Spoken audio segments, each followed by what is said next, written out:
Hey everybody, welcome to another episode of What Ted Says, where it's always time to get a fatter wallet and a bigger net worth. Let's just say that you went to the grocery store or the gas station and you got the biggest scratch-off ticket of your life. Or maybe you graduated and you got a big graduation gift where you sold off some of your stuff that you had in your closet and now you've got $1,000 of hard cash right in your pocket.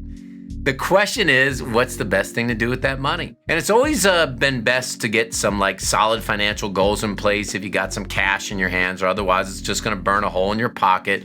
But I wanted to do a What Ted Says for you on the 10 best ideas that I had, that if you have $1,000 in your pocket or your kids are starting out or whatever it may be, what should you do with that money? Number one, pay down debt. Listen, if you have credit card debt that's at 16, 18, or 20%, or you've got high interest auto loan debt or high interest student debt, pay that debt. And not only is it a great financial move, it's a great emotional move, because we always perform better, in my opinion, in life when we don't have any debt. Number two, build up a cash reserve. No, your bank account, your checking account, your money market account, your savings account, it just doesn't pay a lot of interest. But at the end of the day, we don't know what we don't know about what's going to happen in our lives. What happens if you have something in your car and you've got to basically fix the transmission? How are you going to come up with that money? Or something breaks in your house, or you've got to pay a deductible.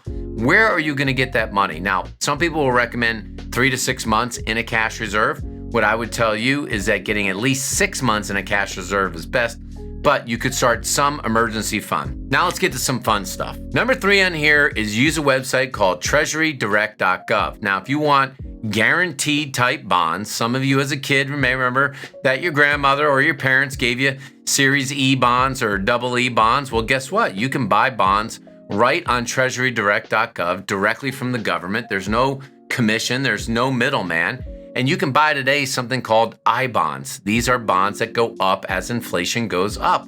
And they're basically rerouted in terms of the interest rate you get every 6 months, typically in May and November.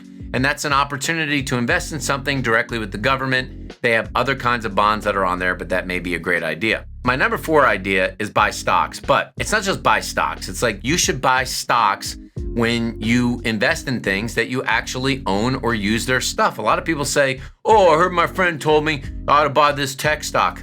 Don't do it like that. Listen, you want to basically buy stocks in things that you know and own. If you shop on Amazon a lot, then buy Amazon. Now you're going to be able to get a share of Amazon for $1,000, but you can go on to apps like Robinhood and you can buy a fractional share. But if you like Microsoft, buy Microsoft. If you like Nike, buy Nike. If you shop at Macy's, buy Macy's. It doesn't really matter, because you have to become invested, not only financially, but emotionally in what you own. And you will if it's something that you buy or use every day. Number 5, if you have kids, but in some cases, even if you don't have kids and you're thinking about continuing your own education, is to open up a 529 plan. Now, I did a great video on this on What Ted Says that you should look at about 529 plans, but these are really college-related or graduate school-related plans, or even today, you can use it for K through 12 as well, up to $10,000 a year.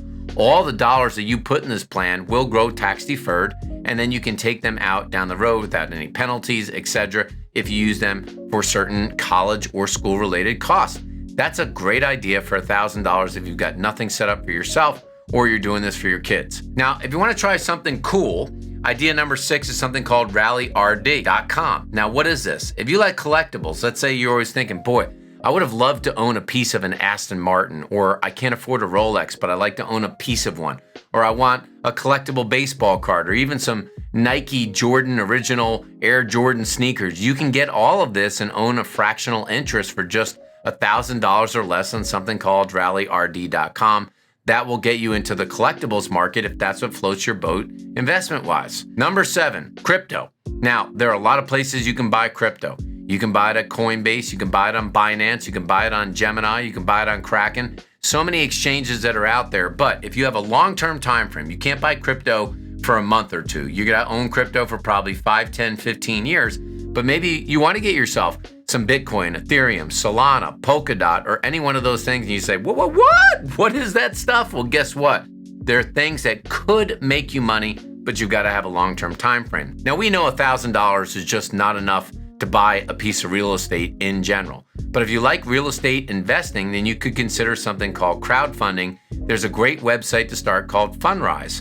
And in here, you can invest $1,000 and maybe you own a piece of an apartment building or a piece of a strip mall. So you are actually in with a lot of other investors that are pooling their money together, much like a mutual fund, but you can actually own a piece of that real estate. Great way to start if you've never done real estate investing, but you want to learn more about it. And on the other side, if you like lending money and you want to get paid lots of money to lend your money, you can use websites like Lending Club or something called Prosper.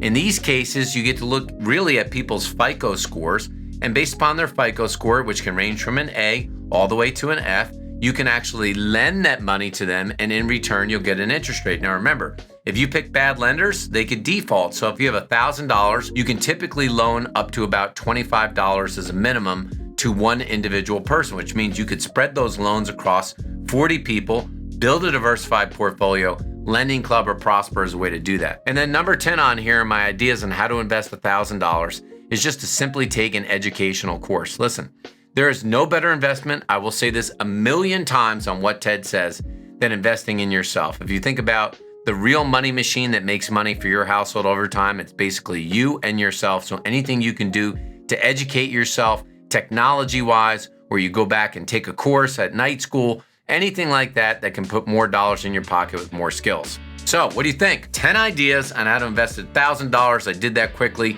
You might want to rewind and hit that again so you can learn all of those tips. But now that you have your portfolio up and running, you've got to check out my next couple of videos. How do you buy stocks for real?